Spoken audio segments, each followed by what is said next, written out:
Behold, the divine light guides us all.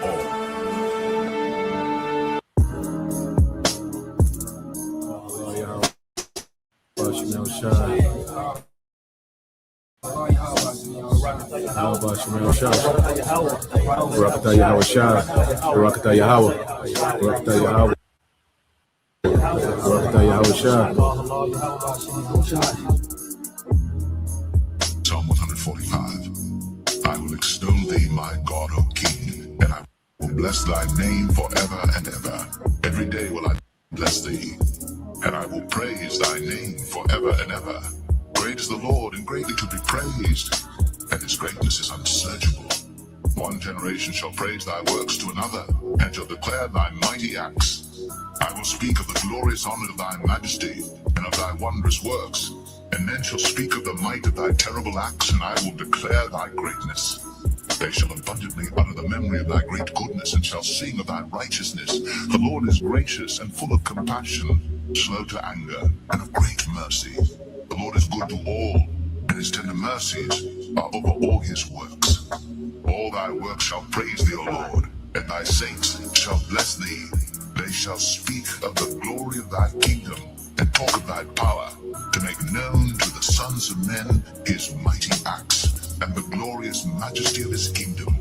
Thy kingdom is an everlasting kingdom, and thy dominion endureth throughout all generations. The Lord upholdeth all that fall, and raiseth up all those that be bowed down. The eyes of all wait upon thee, and thou givest them their meat in due season. Thou openest thine hand, and satisfiest the desire of every living thing. The Lord is righteous in all his ways, and holy in all his works. The Lord is nigh unto all them that call upon him, to all that call upon him in truth. He will fulfill the desire of them that fear him. He also will hear their cry, and will save them. The Lord preserveth all them that love him, but all the wicked will he destroy. My mouth shall speak the praise of the Lord, and let all flesh bless his holy name forever. Show my love for you. Abanawa, Shabashamayim, Kodash, Haya, Shamka, Yahweh, Malakwithka, Taba'a, Ratazaka, Haya, Aisha, Ba'arataza, Kawa, Haya, Bashamayim, Nathananawa, Lakum, Kal Yawam, Wasalak Lanawa, Kawabwat Nawa, Kasalak Nawa, Kawabwati Nawa, Wala Tabaya Nawa, Banasayawan, Abal, Haushai Nawa, Mayan, Rai Kaya, Laka, Hamalakwath, Waha Allah, Wahata Ba'arath, La Iwalamium, Aman.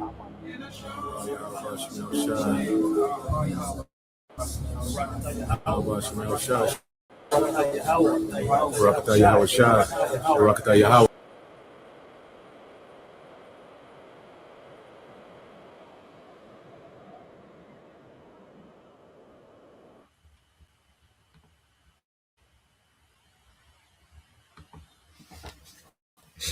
All right, Shalom. First and foremost, I would like to give all praise and glory unto Yahweh, Bahasham, Yahweh Shah, Bahasham, Kakodash. Double honors unto the apostles and the elders of GMS who rule well, teach well, being great examples to us younger brothers. And peace and blessings, salutations to the hopeful elect out there pushing his word and truth and in sincerity across the four winds. In the name of Yahweh Bashem Al Shai, push and get up out of here. Shalom to the hopeful elect, the believers, the listeners who may have came back to the obedience of the scriptures through faith in Yahweh Bashem Al Shai. All right, so I want to go into a screen tonight, dealing with the legacy of the devil. All right, the fast food trap. Now, I came across a video, and I found it to be pretty interesting, man. It's a lot of things, that made a lot of sense, just watching, this video dealing with, the fast food trap, that was set for Jake.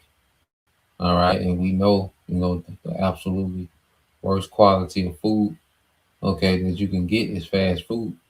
Okay. And they become worse over the years. Okay.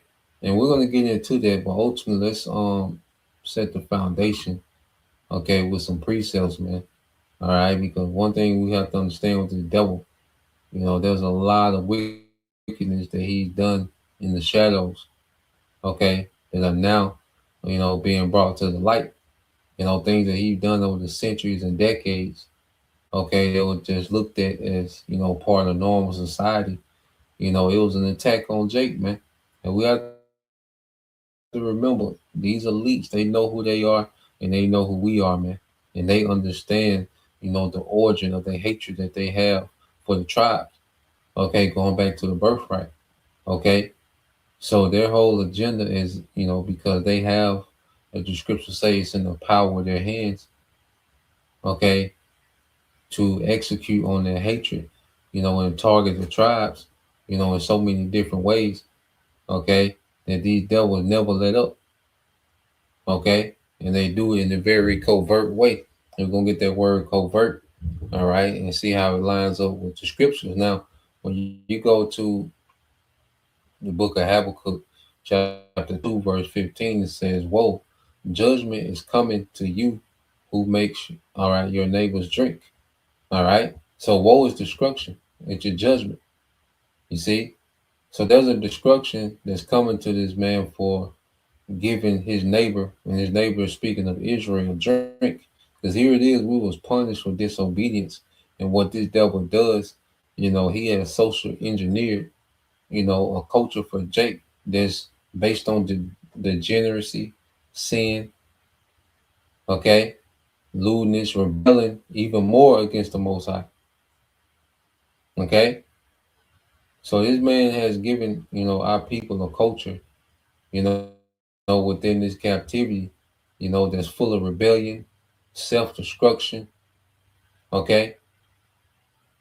And when you keep reading, it says, "Who mix in your venom to make them drunk." So everything that this man gives us, he mixing his venom with it.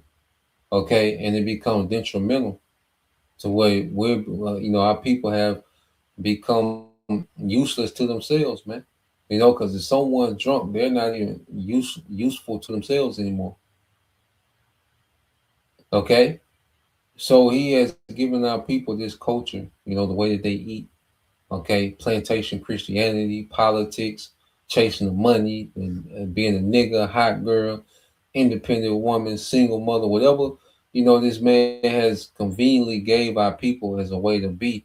It has made our people drunken, okay, to the point that they're not even helpful to themselves, man. Okay, then you look at nigga culture, you see, there's a people that's staggering in drunkenness, man. Okay, and you go into the source of it, it's the poison that this devil has mixed, okay, and given to us as a way to be.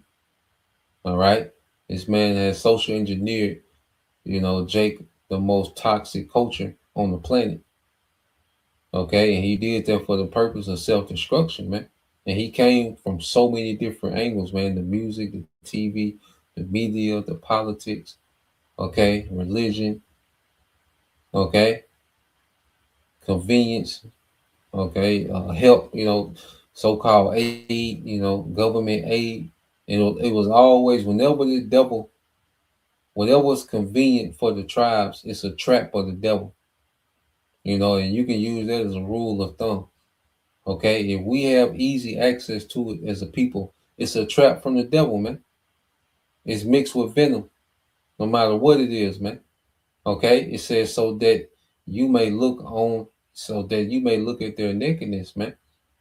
Okay, so this devil, he infuses, his poison, his wickedness, okay, into our people as a culture, and then he's able to turn on the cameras, okay, and show the world, look at these niggas. Okay, this is the problem of the earth. This is the problem with the economy. This is why it's so violent. This is the crime problem. As if the nigga is the beginning and the end all, okay, to crime and violence in the world. Now niggas are a problem, okay, but we can never separate the origin of the problem from a problem. You Edomites are the problem. You see? And Jake is a byproduct, man. Okay? And this devil has done a lot of covert wickedness that our people, was unaware of, man. Now it's to the point now that everything has been, because the Most High has the prophets to where everything is being put out on the table. Okay? That's why you go here the book of Mark. Okay?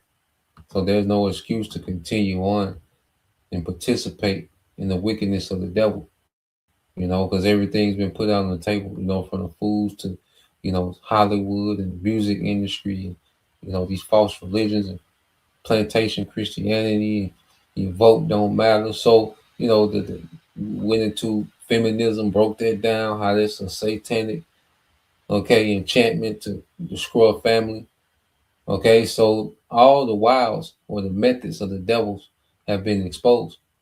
Okay, so all this nigga's methods, all right, have been exposed. Okay, when you go to Mark 4:22, said, "For nothing is hidden except to be revealed, nor has anything been kept secret, but that it will come to the light." That is, things are hidden only temporarily until the appropriate time comes for them to be known. So we in the time now where the Lord is revealing everything, man. So there's no cloak for our people to continue on and participate in the sin, of Esau, Edom, of the devil. And we understand fully there's a lot that the devil has been doing that we just had no clue. And the Lord winked at that, but as the Lord raised up the prophets, he's not winking at it anymore. He's getting ready to judge, man. Okay? So we tell, both sides, we tell our people, look, Esau was dead wrong for things he's done. But now we to the point where the Lord is holding us accountable for continuing on and participating in the madness, man. Okay? But everything that this devil, has been doing in the dark through the spirit of Yahweh Shema Shai is being brought to the light, man. Through the Lord setting up his prophets, man. All right, to reveal, the wickedness of Esau, Edom, man. And what our people have to understand, this devil has a perpetual hatred for us as a people. Okay, the devil also, he pushes in his media as if these Edomites of today are different than those Edomites who own slaves, and was hanging Jake, and because it was more overt. Okay, it was more overt back then, which it was open. It was an open hatred. Okay, so the hatred never left. It just went to be more covert, more secretive, more systematic, what they call systemic. Okay, but the same hatred always been there, man, and it stems back. Okay, from let's go here. This is the book of Genesis, chapter 27, verse 41. It says, "So Esau hated Jacob because of the blessing with which his father blessed him." Okay, because we was always the chosen anyway. Even though Esau was the firstborn. Okay, during the time of Isaac and Rebekah, Esau came out first. Okay, so by right, the birthright was supposed to go to him. Okay, but we understand that Israel was the firstborn in the spirit in the heavens. We was a family in the heavens before we came to the earth. And their birthright was intended for us anyway. Okay, but the Lord had it play out. It's the Lord dramatizing his movie. Making it to where Jacob would have to supplant Esau from the birthright. But it was Jacob's birthright from the beginning. We did plenty lessons on that going into that. And if you need a breakdown, just ask and we'll touch on our risers. But so this hatred goes back to this birthright, which Esau sold the birthright. Okay. And then it was Rebekah that orchestrated Jacob supplanted, from Isaac. Okay, getting the blessing from Isaac. Okay, the birthright and the blessing. And ever since then, when you go into this story, there has been the deep hatred that Esau has had for Jacob. Okay, and when you read it again, it says Genesis 27 and 41. So Esau hated Jacob because of the blessing with which his father blessed him. And Esau said in his heart, the days of mourning for my father, all right, are very near. Then I will kill my brother Jacob. Okay, and that's this devil's mindset, been his mindset since then. Okay, this is Esau's mindset going back to Genesis, man. So what we're seeing playing out today is an ancient hatred, man. Because you got to think, like, why do these people go to so far lengths to put hell on these people? Okay, why do they go out their way to put hell on these people? Why does these people having any type of enjoyment? Why is it so bothersome and irksome to Esau, these so-called white people, man? Okay, because it's an ancient rivalry, man. It's a spiritual rivalry. Okay, that's playing out in the flesh. Okay, and we at the climax of that rivalry, man. Okay, but it's a spiritual rivalry that's playing out in the flesh, man. You know, Jacob and Esau wrestled each other in the womb. Okay, and now the devil still has that same hatred. It's just more covert, but then it's finna go over again in Jacob's trouble. So let's get that word real quick, covert, and then we'll get into it. So when you get that word covert, okay, it says covert. It said covert means hidden, secret, or disguise. Okay, so this double hatred never left. It's been more hidden, secret, and disguise. Okay, you know, the intentional, you know, removing the man from the house. That's hatred. To push an agenda to incentivize the father not being there. That's hatred, man.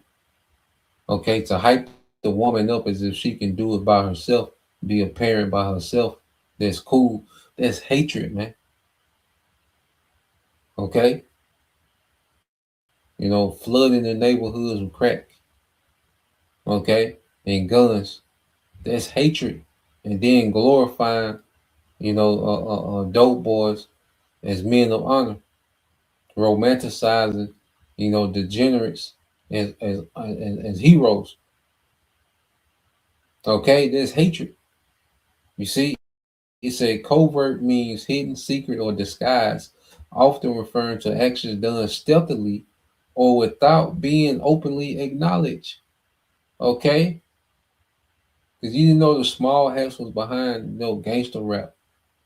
Okay, they finance gangster rap. Okay, they finance, you know, the feminist movement. They finance, all right, you know, the what you call it, the AIDS, that disease. You know, the AIDS. Okay, they financed and orchestrated the crack epidemic. There was war. There was all out war. It was just disguised. Okay, the prison industrial complex. That's a war. You know, and it was always targeted at the tribes, especially the men. Okay, the food industry, what the food you have access to, there was a war. Okay, so this man has always been, all right. This man has always kept that hatred. It's just been more systematic. Okay, because see, when he was hanging Jake and, you know, tearing Jake apart and feeding, you know, Jake to his alligator bait, so forth and so forth and so on, there was overt. Okay, there was overt hatred, and people, and this devil, you know, as he toned down his overt hatred, which overt goes into means, is it overt means done or shown openly, plainly, or obviously, rather than being concealed, hidden, or secret. Okay, it's the exact opposite of covert. Okay, so chattel slavery. Okay, when we was out in the fields and their hardcore bondage, it was overt. Hanging Jake, burning Jake alive. Okay, bulk breaking Jake, experimenting on the women. There was an overt hatred. Okay, and this devil, he has painted the picture because it's not a lot of overt hatred that they've changed. It's a different time. No, it's the same devil, new day. He just went covert. Okay, and now you got to search this nigga out. You see, to find out his wickedness, man. All right, but this man, as the scriptures say, has always kept a perpetual hatred when it came to the tribes, man. Their hatred is just in them. Okay, and it's not going to stop until Yahweh come judge this man. Okay, and remove this man completely from power and put his ass in captivity. Okay, and then he's going to be done away with. Okay, so until our power, our Savior, okay, until the Heavenly Father send Yahweh, this nigga gonna have that hatred, man. All right, it's not meant for him to let up. And what we finna see in Jacob trouble, he's gonna go into overt mode. Okay, and that's why he desensitizing people. All right, to what happened to Jake. How he handled Jake. Okay, for decades he's been building a case that niggas are a problem, and niggas have been falling right into the trap. Okay, niggas have been falling right into the trap. The nigga and the nigga woman, they play right into all the stereotypes, okay, that the devil pushes is why Jake is the problem. Okay, and at this point, you Jakes that continue on, the Lord gonna give you over to this nigga, man. But there's a remnant that's rising above all this, man. All these covert, because we weren't supposed to be here. This devil, like the crack supposed to be the death blow. The removal of the Father, then the crack, that was supposed to be the death blow. Okay. So the fact that the Lord, pulled prophets out of the midst of all these, covert, attacks from the devil, that's a miracle within itself. Okay. This Amos 1:11 said, "Thus said the Lord, Yahweh Shemal Shai, for 3 transgressions of Edom, the descendants of Esau, and for 4 multiplied delinquencies, I will not reverse its punishment or revoke my word concerning it, because he pursued his brother Jacob Israel with the sword, all right, corrupting and stifling his compassions and casting off all mercy. His destructive anger raged continually, and he maintained and nurtured his wrath forever, man. He maintained and nurtured his wrath forever, man. Okay, this nigga never let up. It just went from overt to covert. Now it's going back to overt. Okay, and this nigga would never let up, man. Okay, the Lord gotta come put a stop to Esau, man. Okay, and he's already done so much damage to this generation. See, people think that they can do a podcast and call the nigga woman out, and it's gonna fix the problem of the nigga woman. That's a runaway train. Okay, a nigga think, niggas still boasting about outreach and doing this for the community. Look, that generation gone. These young niggas and these little nigga babies that's here now, they gone. He done already did so much psychological damage and put so many enchantments, and they done seen so much. They have been exposed to so much. They're done. Okay, so the Lord got to intervene. Okay, and come in with a true reset, man. 2/3 got to be done away with. The elect gonna be changed and perfected, and he's gonna start, a righteous world order with the elect of Israel, man. Okay, but all this, community outreach and trying to rehab the nigga woman, that's over with, man. Okay, you got the elect that the Lord gonna have mercy on, men, women, and children. Outside of that, man, it's over. Okay, so um let's go here because I want to get to this video. All right, I'm gonna let it play for the most part because I say he's gonna break it down. So let's go here. Yeah, it said how fast food secretly destroyed Black America. So he's gonna go into it. Like I said, he's gonna go into the history. And like I said, for the most part, I'm gonna just let it run. Chime in here and there, but you know. So let's play this. They told you fast food was about convenience. Quick meals for busy families. The American dream of efficiency and affordability. But what if I told you that behind those golden arches and secret recipes was something much darker? What if fast food wasn't just feeding America, it was systematically destroying Black America, one neighborhood at a time? Picture this. It's 1968. Dr. King has just been murdered. Over 100 cities are burning. When the smoke clears, something strange happens in Black neighborhoods across America. The grocery stores don't come back. The banks don't return. The insurance companies refuse to cover new businesses. But somehow, mysteriously, the fast food chains start moving in. Not immediately. They're smarter than that. They would. And real quick, I was thinking because looking back hindsight, understanding what we know now, even going back into the 60s, man, I wouldn't be surprised if the devil was, inciting a lot of these riots with agent provocateurs. If he was the one, like he started that trend of Jake destroying their own businesses. He the one that started that trend and he caught on and just, Jake started destroying their own businesses and their own communities when they were riot. But I wouldn't doubt, I don't have any proof, but just knowing what I'm knowing now, knowing what we know now, is how this devil get down. Okay, if it wasn't CIA, some niggas back then, some sellout niggas, okay, CIA operatives, okay, that began to target, Jake businesses, okay, and it became a trend throughout the country, okay, a way to do a demolition and blame it on Jake, but like I said, I don't have any proof, but when you hear things, and new information, it can make you think,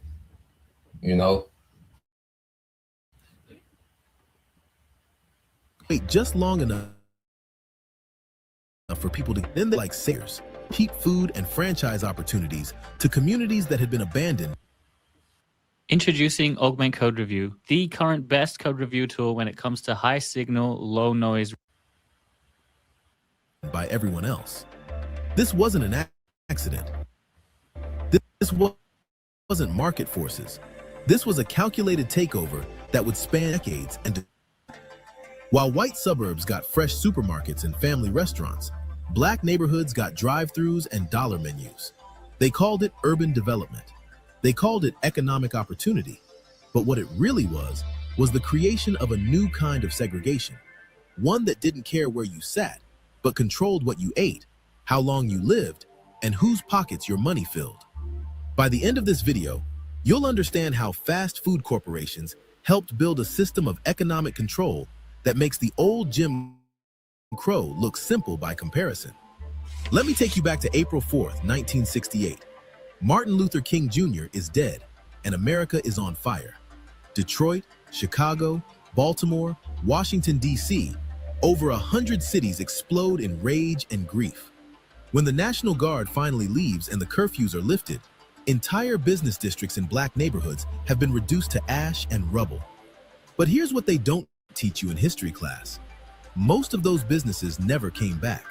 The insurance companies showed up with their clipboards and their calculations, took one look at the damage, and made a decision that would reshape Black America forever. They refused to pay out claims. They canceled policies.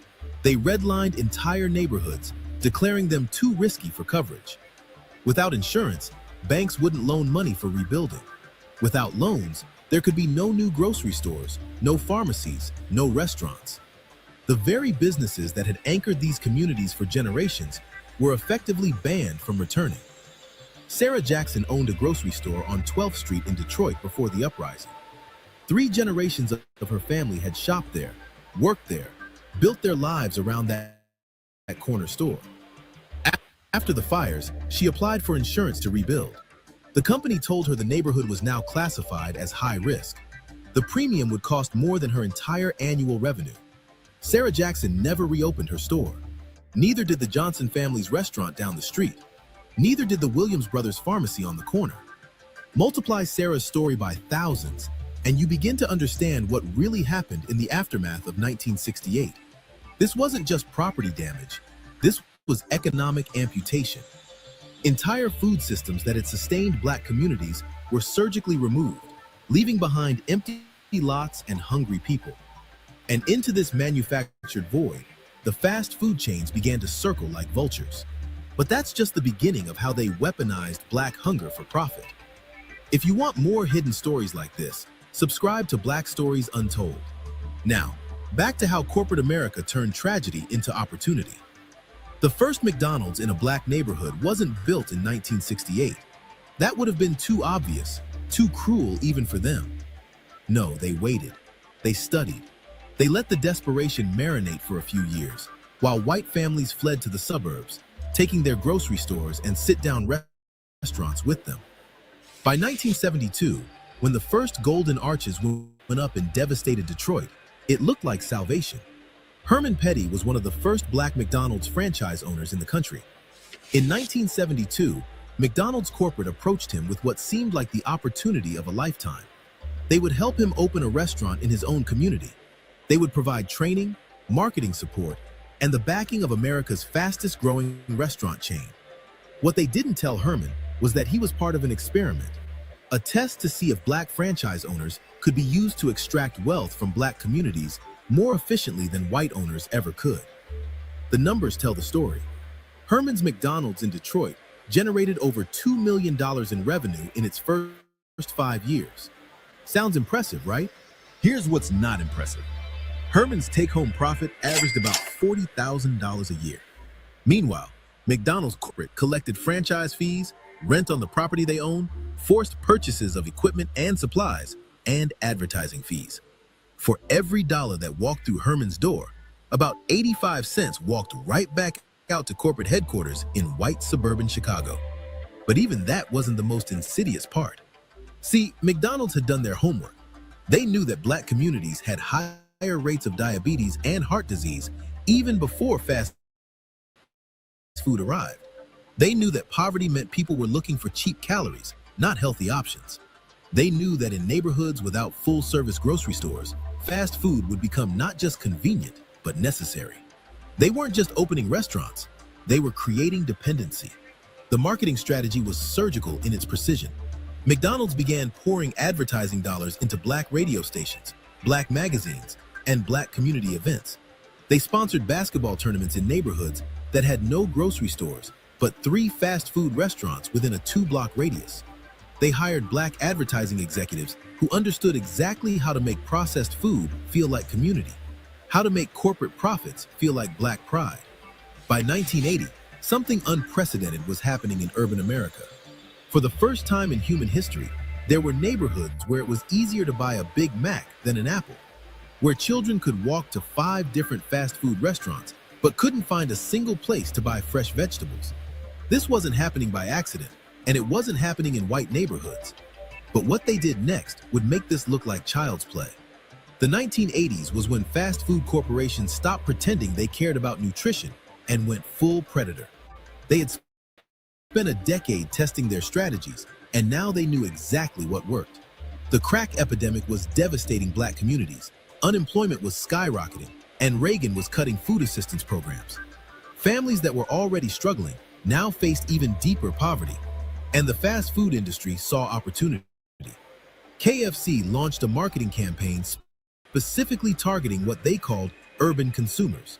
Internal documents from the era, obtained through later lawsuits, show they studied shopping patterns, family structures, and even welfare payment schedules to maximize their marketing impact.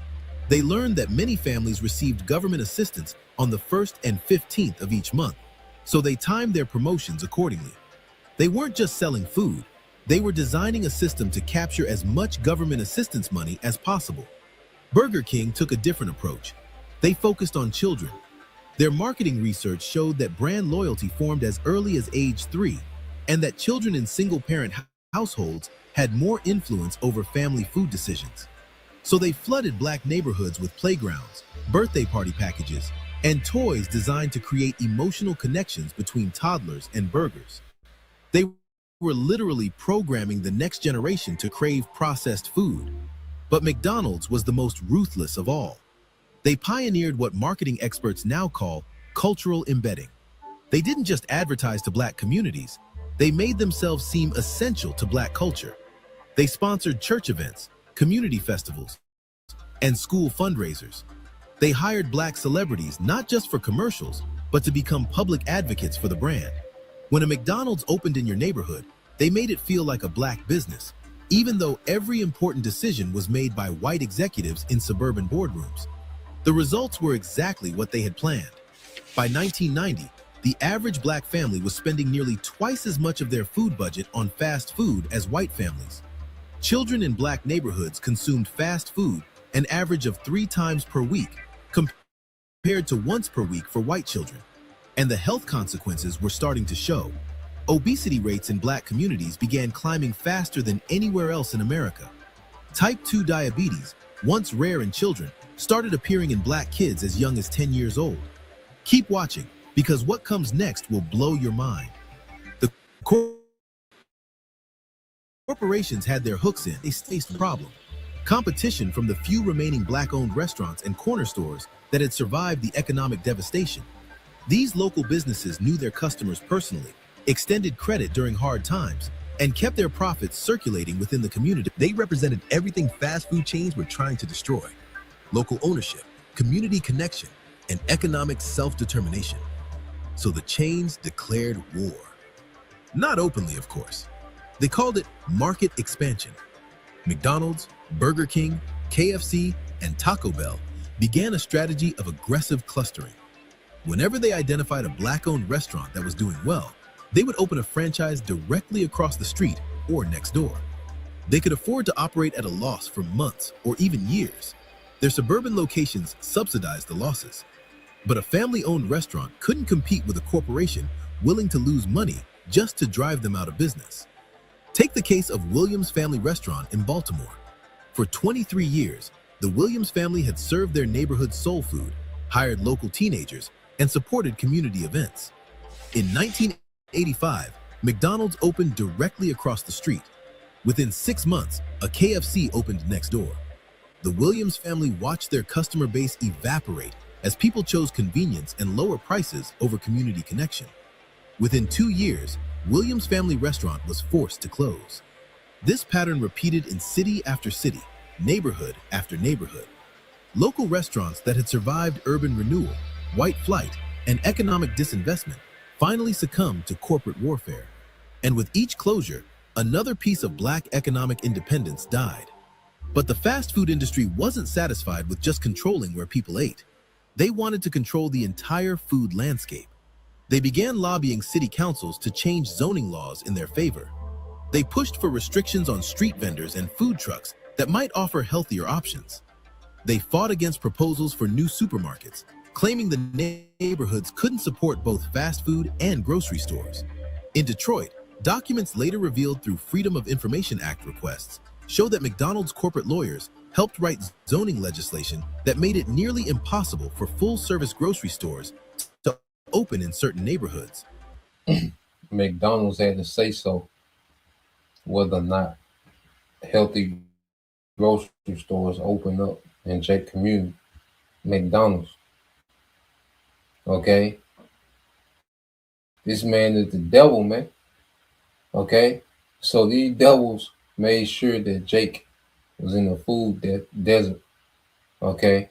And that's why you know, because I know some of you brothers, you know, you do Uber, you know, especially since we've been in the truth, and we eat much, much healthier, and sometimes brothers just want smoothies.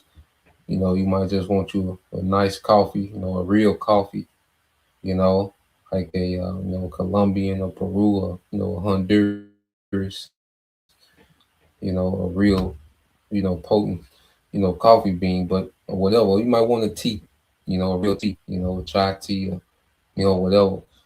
But yeah, once you notice that once you get in certain areas, they don't have access to that. You're not getting a smoothie in West Jackson.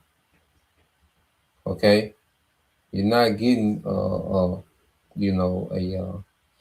a Colombian coffee, a Peru, a Brazilian coffee in South Jackson. That's not gonna happen. Okay, they don't have access to that. Those things don't even exist. Okay, because I was noticing that driving Uber, like driving with Uber and Lyft. I used to be in different parts, throughout the day, all over the city throughout the day. You just notice, like, man, I want, you like, damn, I want a coffee, but then you be on Jake's side of town, and they don't have it. They don't even have no authentic coffee place. They don't have no authentic smoothie place. Like those things don't even exist on Jake's side of town. And I'm quite sure, you brothers, even you few sisters noticed it, But when you get on Esau side of town, you got everything, Step outside, you get your coffee, smoothie at the same place, with the oat milk. Walk outside, it's a pull-up bar. You can do some pull-ups while you wait for your coffee. It's just, it's completely different. It's night and day. But when he said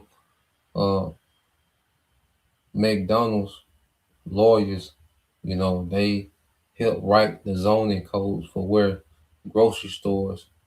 new grocery stores could be. Okay. Just show you, man, that there's been a lot of covert, systemic, all right, racism. This is a war. Okay, and Esau, he profits off Jake death, man. So let's play some more. While making fast food restaurant permits almost automatic, they weren't just opening restaurants, they were rewriting the laws to ensure they would never face real competition again. The most devastating part was how they weaponized Black entrepreneurship against Black communities.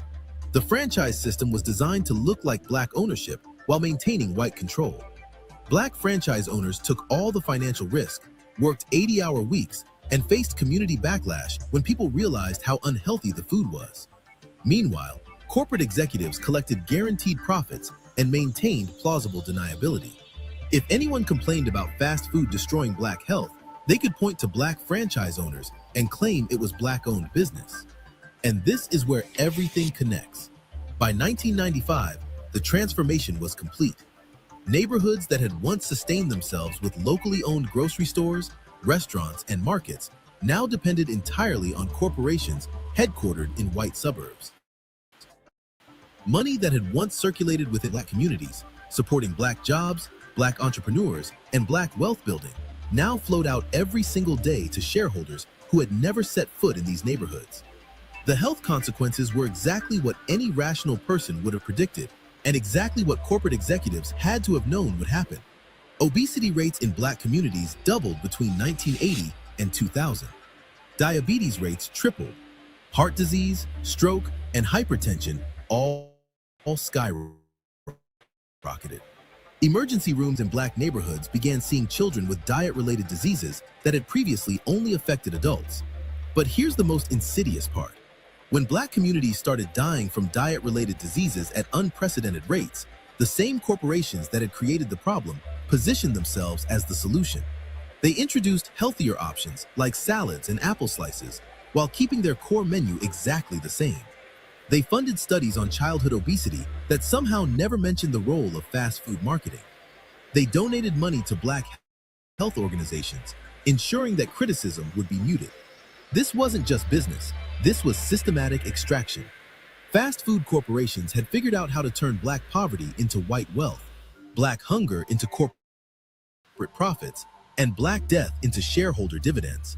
They had created a system more efficient than slavery at extracting value from black bodies. Slaveholders at least had to keep their property alive and healthy. Fast food corporations could work their consumers to death and simply find new ones. The numbers are staggering when you see them all together. Between 1970 and 2000, estimated $400 billion flowed out of black communities and into fast food corporate coffers. That's money that could have built black-owned grocery stores, funded black restaurants, supported black farmers, and created generational wealth for black families.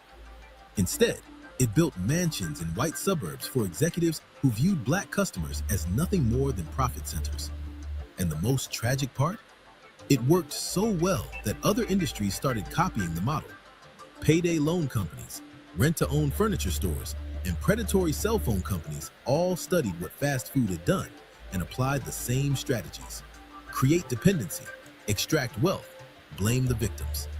This is why fast food became the new Jim Crow. The old system required signs and laws to maintain segregation. The new system uses zoning laws, marketing budgets, and franchise agreements. The old system was obviously racist and eventually faced resistance. The new system hides behind black faces and claims to be providing opportunity. The old system lasted about 90 years. The new system has been running for over 50 years and shows no signs of stopping. Today, a black child born in urban America can expect to live 7 years less than a white child born in the suburbs. Much of that difference comes down to diet-related diseases that barely existed in black communities before fast food corporations targeted them for systematic exploitation. Every day, about 300 black Americans die from preventable diet-related illnesses. That's a 9/11 every 10 days, caused by a food system designed to prioritize corporate profits over human life. But black communities are fighting back. Food justice activists are creating urban farms, cooperative grocery stores, and community kitchens. It's over. Yeah, it's over. Oh, Jake gonna go get that Popeyes and that Taco Bell every time. Okay, it's too far gone, to try to do it. Now we do the best we can for sure. When we talking about as a whole, it's over. One thing about the truth, it enlightens us.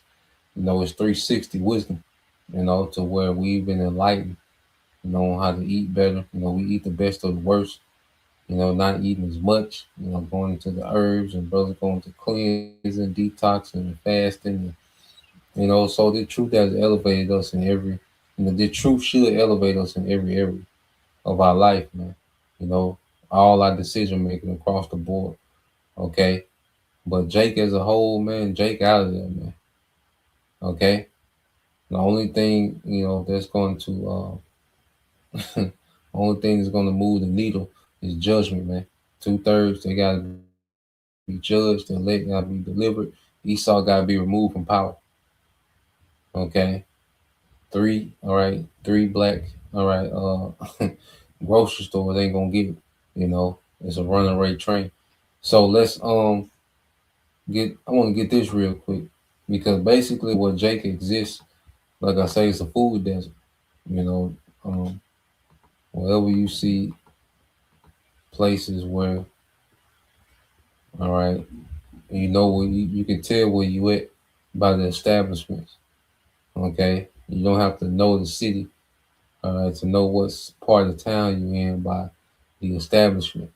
Okay, it said food deserts, are low income, geographically isolated areas with limited access to affordable, nutritious food such as fresh fruits and vegetables, man. Okay, so you have these food deserts where you have all these fast food chains. Okay, but to get authentic whole food, okay, you don't have access to that. But you have access to all this chemical-based food. Okay, the gas stations, because even the gas stations, like the gas station in Jake neighborhood and the gas station where Esau at, there's still different options, man. There's certain gas stations where Esau at, man, where you got like health options, man. When you got, like I said, you got, the the more healthier choices of everything. Okay, it's some Jake gas stations I've been to that they don't even have water, man, just energy drinks and beer. And all this is done intentional, man. Okay, it said USDA defines them by low income status and low access to supermarkets over 1 mile in urban areas, 10 miles in rural areas. Residents often rely on fast food and convenience stores. That's a lot of Jake diets, man. It's fast food and convenience stores. And I've been on that diet before. When I live out in West Jackson with my grandma, I was on that diet, man. Convenience store and fast food. Because it was all in walking distance, especially when I ain't had no car. Okay. So the only thing that was readily available, okay, was fast food and convenience stores. Okay. They said leading to higher rates of um yeah, diet related diseases. And that's the whole goal. That was the whole end game.